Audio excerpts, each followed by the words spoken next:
ચાણસ્મા તાલુકામાં આવેલ ઝીલિયા ગામે બે કુખ્યાત જૂથો વચ્ચે ગેંગવોરની ઘટનાએ ભારે ચર્ચા જગાવી છે। આ ઘટનાએ મસ્તાની ગેંગ અને સામે જે બીજી ગેંગ વચ્ચે જૂની અદાવત ચાલી છે એ વાતને કારણે ફરી એક વખત ચર્ચામાં આવી છે। ઝીલિયાના રામાધણી ફાર્મ હાઉસ ખાતે પોલીસ પર હુમલા થયા બાદ પોલીસે આ કેસમાં કડક કાર્યવાહી કરી। જે ગેંગના લોકો હતા 18 જેટલા, તેમને આરોપીને ઝડપી પાડીને જાહેરમાં તેમનો વરઘોડો કાઢ્યો હતો। પણ હવે ભાવેશ રબારીની મુશ્કેલીઓ વધી શકે છે। તેને અને તેની આખી ગેંગને ફરી એક વખત જેલમાં જવું પડે તેવી શક્યતા છે। શું છે સમગ્ર મામલો, તેની વિગતે ચર્ચા કરીએ। નમસ્કાર, હું હંસિની અને તમે જોઈ રહ્યા છો નિર્ભય ન્યૂઝ। જે ગેંગે હુમલો કર્યો હતો તેની સામે આકરી કાર્યવાહી કર્યા બાદ હવે મસ્તાની ગેંગ સામે પણ પોલીસ એક્શનમાં આવ્યું છે।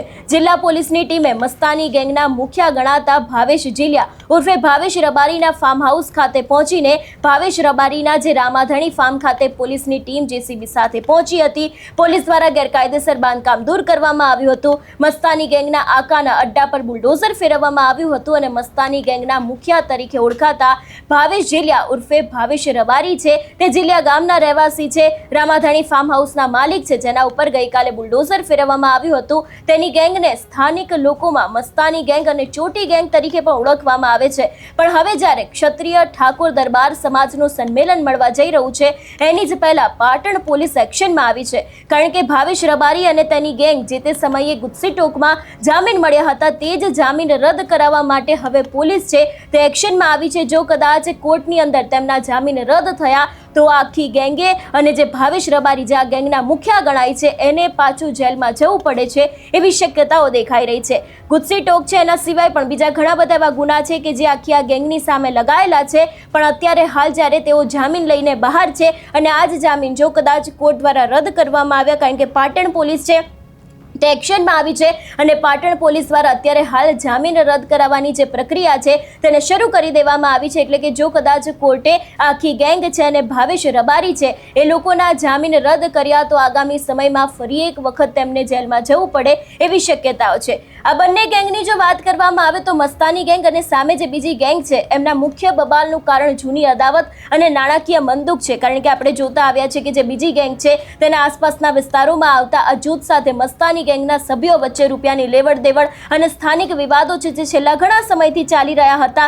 અને 15 માર્ચ 2026 એટલે કે જ્યારે આખી ઘટના સામે આવી છે ત્યારે રાત્રે આ જ વિવાદ છે તે વધારે ઉગ્ર બન્યો હતો, કારણ કે સામેવાળી ગેંગના 15 થી 20 શખ્સો છે 6 જેટલી ગાડીઓમાં ઝીલિયા રોડ પર આવેલા જે ભાવેશ રબારીનું આખું આ ફાર્મ હાઉસ છે ત્યાં હુમલો કરવા પહોંચ્યા હતા। તેઓ લાકડી, ધારિયા, તલવાર, પથ્થરો વડે ફાર્મ હાઉસના ગેટની મિલકત છે ત્યાં આખી તોડફોડ કરી નાખી હતી અને ઘટના સ્થળે જે પહોંચેલી પોલીસ છે 112 વાન પર પણ ક્યાંક પથ્થરમારો કરીને તોડફોડ કરવામાં આવી હતી, જેથી પોલીસ કર્મીઓ છે એ લોકો પણ પોતાનો જીવ બચાવવા માટે ત્યાંથી દોડ્યા હતા। અને આ સમગ્ર મામલે ક્યાંક સવાલો છે તે સીધા જ કાયદો અને વ્યવસ્થા ઉપર પણ ઊભા થયા હતા, કારણ કે જે રીતે આ બંને ગેંગનો આતંક જોવા મળ્યો હતો, જે રીતે હુમલો કરવામાં આવ્યો હતો, પોલીસ ઉપર હુમલો કરવામાં આવ્યો હતો, પોલીસ પણ ત્યાંથી ભાગી ગઈ હતી અને હવે ક્યાંક આ સમગ્ર મામલે પાટણ પોલીસ છે તે ફરી એક વખત સક્રિય થઈ છે, કારણ કે જે રીતે અત્યારે હાલ આખું ક્ષત્રિય ઠાકોર દરબાર સમાજ છે એ લોકો પણ મોટું સંમેલન કરવા જઈ રહ્યા છે ને એની જ પહેલા ક્યાંક ભાવેશ રબારી છે